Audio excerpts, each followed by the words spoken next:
नमस्कार, आदाब, सलाम। आप देख रहे हैं दरभंगा दर्पण। मैं हूं आपके सामने आपका दोस्त एम राजा। इस समय भारतीय कम्युनिस्ट पार्टी का एक बैठक चल रहा है, या यूँ कहे तो धरना प्रदर्शन हो रहा है। मुद्दा क्या है, चलिए हम जान लेते हैं। हमारे बीच राम कुमार जी हैं, हम इनसे जानते हैं कि आखिर क्या कुछ मामला है। क्या मामला है सर? आज पूरे बिहार में भारतीय कम्युनिस्ट पार्टी की तरफ से सभी प्रखंडों पर धरना प्रदर्शन घेराव चल रहा है। और यह ज़रूरत इसलिए पड़ी कि आज बिहार का जो हाल हो रहा है उसमें सारे विकास के कार्य अब ठप होने जा रहे हैं। शिक्षण संस्थाओं में दरमाहा नहीं मिलेगा, स्वास्थ्य विभाग में पैसा नहीं मिलेगा, दवा का पैसा नहीं मिलेगा, रोड सड़क जो बन रहा है, जो जहां बन रहा है वो सब ठप हो जाएगा। और उसका कारण है बिहार की जो फिनेंशियल स्थिति है उसमें इसको विशेष राज्य के दर्जा बिना दिए अब और इस राज्य को विकास के मार्ग पर ले जाया जाएगा, इसका कोई सामर्थ्य नहीं है। तो इसके लिए सर जिम्मेदार किसे मानते हैं? केंद्र सरकार जिम्मेवार है, चूँकि रिसोर्सेज का सारा मालिक केंद्र सरकार है। केंद्र सरकार के हाथ में पैसा है, वो आवंटित करता है, तब स्टेट लिस्ट में जो विषय है उस पर काम होता है। लेकिन केंद्र सरकार जब से बीजेपी को छोड़ के नीतीश अलग हुए हैं और इंडिया गठबंधन बनाए हैं, केंद्र सरकार ने सारा अलॉटमेंट बंद कर दिया है, एक एक विकास कार्य को पंगु बना रहा है। तो यह स्थिति बर्दाश्त करने लायक नहीं है। इसीलिए आज पूरे बिहार में हम लोग मांग कर रहे हैं कि विशेष राज्य का दर्जा जो बिहार के लिए उचित है, बहुत दिनों से ये मांग चल रहा है, होना चाहिए, दिया जाना चाहिए। और आए थे होम मिनिस्टर और पटना में बैठक हुई है पूर्वी राज्यों की, और वो पूर्वी राज्यों की बैठक में हमारे मुख्यमंत्री और ख़ास करके संजय झा जो जल संसाधन मंत्री हैं, उन्होंने कस के आवाज़ उठाया है विकास राज्य का दर्जा दीजिए। और बाढ़ सूखा जो सबसे बड़ी समस्या है, बिहार को बर्बाद करता है, जिसके लिए कोसी पर बड़ा क्षेत्र में, कमला पर सीसापानी में, बागमती पर नूनथर में हाई डैम का प्रस्ताव है।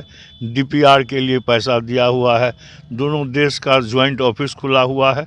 लेकिन ये मोदी सरकार जब से आई है, अटल बिहारी वाजपेयी ने पैसा दिया था, इंदिरा गांधी ने पैसा दिया था, स्वीकृति दोनों देश की हुई थी। हमारे भोगेंद्र झा एमपी थे, वो नेपाल जाते थे, किंग महेंद्र से बात करके समझौता करके काम को आगे बढ़ाते थे। वो मर गए। आंदोलन ज़बरदस्त हो नहीं रहा है, छोटा मोटा आंदोलन हम लोग करते हैं। वैसे हम लोग जंतर मंतर पर जाके धरना दे आए हैं, यहाँ भी धरना दे रहे हैं। हम लोग छोड़ने वाले नहीं हैं। बड़ा क्षेत्र का डैम जब तक नहीं होगा, और सब राजनीतिक लोग, सभी टेक्नीशियन, सभी इंजीनियर एक मत है कि बड़ा क्षेत्र का डैम बनेगा तभी कोसी की बाढ़ रुकेगी, सीसापानी और नूनथर का डैम बनेगा तब कमला और बागमती की बाढ़ रुकेगी। बाढ़ का अस्थायी समाधान अगर हो जाएगा तो ये लोग जो भाग के पंजाब हरियाणा जाते हैं वो नहीं जाएंगे, और लोग यहाँ खेत उपजेगा और यहाँ के लोग यहाँ रहेंगे, तो यहीं रोज़गार मिलेगा। नहीं तो बिहार बर्बाद हो रहा है। तो ये मुख्य डिमांड है, और बहुत मांग है, समस्या है जिसके विषय में लोग कहे हैं। और तो आपको लग रहा है कि अभी जो बिहार में जो विकास हो रहा है ये सिर्फ बिहार सरकार के सोर्सेज से हो रहा है, इसमें केंद्र सरकार का कोई अब तक मदद नहीं है? केंद्र सरकार जो मदद कर रही थी वो सारा अलॉटमेंट बंद कर दिया है, वो नहीं आ रहा है। इसीलिए हम लोग आंदोलन कर रहे हैं कि केंद्र सरकार अपना अलॉटमेंट बंद नहीं करे। अब देखिए ना, एम्स को लटकाए हुआ है बिहार सरकार, इतना दिन रोक लिया, अब कहता है ये बना दो, वो बना दो, तब दो, तो उसमें समय लग रहा है। लेकिन हम लोग मांग कर रहे हैं कि नहीं भाई, जल्दी होना चाहिए। लेकिन पैसा तो देगा, एम्स बनाने के लिए टोटल पैसा सरकार, केंद्र सरकार देगी। इसी तरह से ये हाई डैम बनेगा, ये तो बिहार सरकार का चीज़ नहीं है, ये तो केंद्र सरकार को बनाना होगा। चूँकि अंतर्राष्ट्रीय नदी है ये सब, तो उस पर केंद्र का कब्जा है। नेपाल से बिहार सरकार तो नहीं बात करेगी।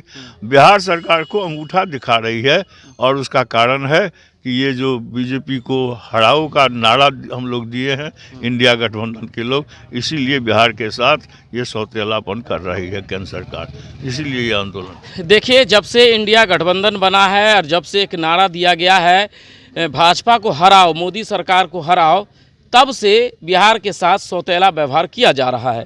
तो अभी आप देख रहे थे दरभंगा दर्पण, मैं था आपके सामने आपका दोस्त एम राजा।